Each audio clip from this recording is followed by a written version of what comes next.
What if the most expensive piece of tech you own was actually designed to lock you out? Well, for millions of Apple users, this isn't just some crazy hypothetical. It's their daily reality, all hidden behind a single, simple login screen. So today, we're going to unpack exactly how this digital wall is trapping them. Just let that sink in for a second. Constant fear. I mean, think about your own phone.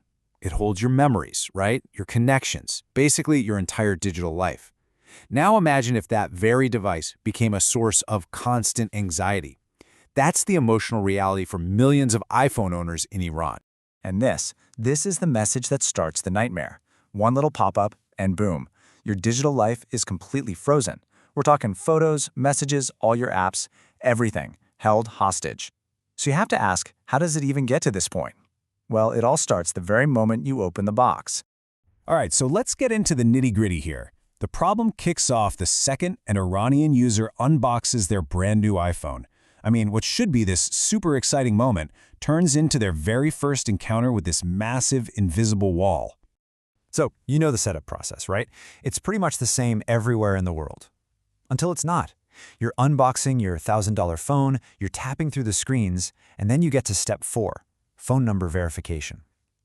And everything just stops. The country code for Iran, +98, it's just gone.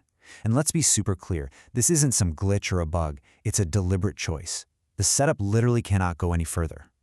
And let's be really clear about what this means. An iPhone without an Apple ID is, for all intents and purposes, a brick. It's fundamentally broken. You can't download new apps, you can't back up to iCloud, you don't have proper security. That $1,000 plus piece of amazing tech is suddenly reduced to, well, a very expensive paperweight. Okay, so what do people do? Naturally, they're forced to find workarounds to get past this wall. But here's the really cruel twist. These unofficial solutions, they end up creating an even bigger trap. It's a situation where Apple's own security features are turned against the very users they're supposed to protect. So here's what the workaround looks like in practice. First, users have to buy these pre-made, unverifiable Apple IDs on the black market. Okay, then, to get around all the internet filtering in the country, they have to use VPNs.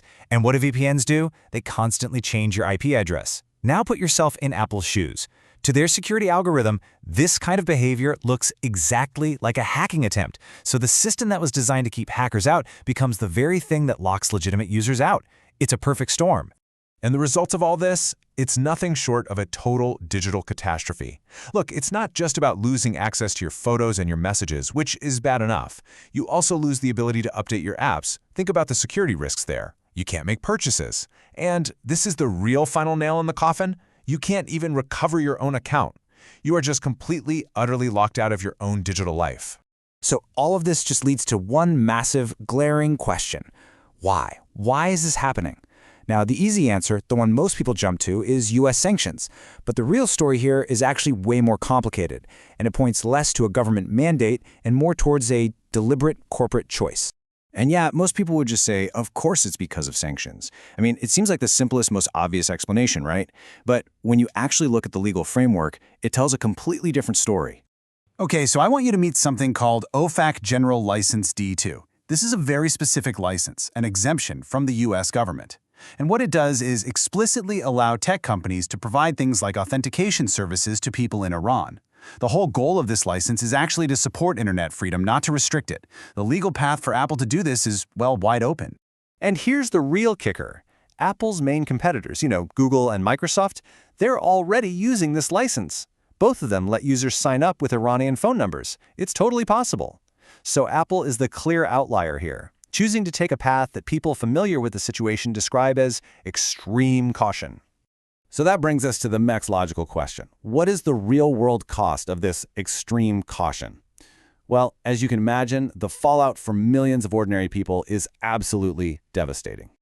So this is what that fallout looks like. Users lose their personal data, photos, memories, forever. A whole black market just full of scams springs up to prey on their desperation. And even if they manage to prove to Apple that they own the phone, the official solution is to wipe the device completely, start from scratch.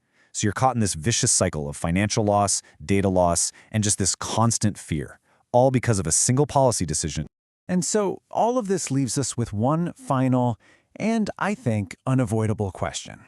The law actually allows for inclusion. We know the human cost of exclusion is just immense. So for a company as wealthy and powerful as Apple, a trillion-dollar company, what is the real price of digital inclusion? What does it cost to just include millions of your own customers? And maybe more importantly, what does it say about a company when they decide that price is too high to pay?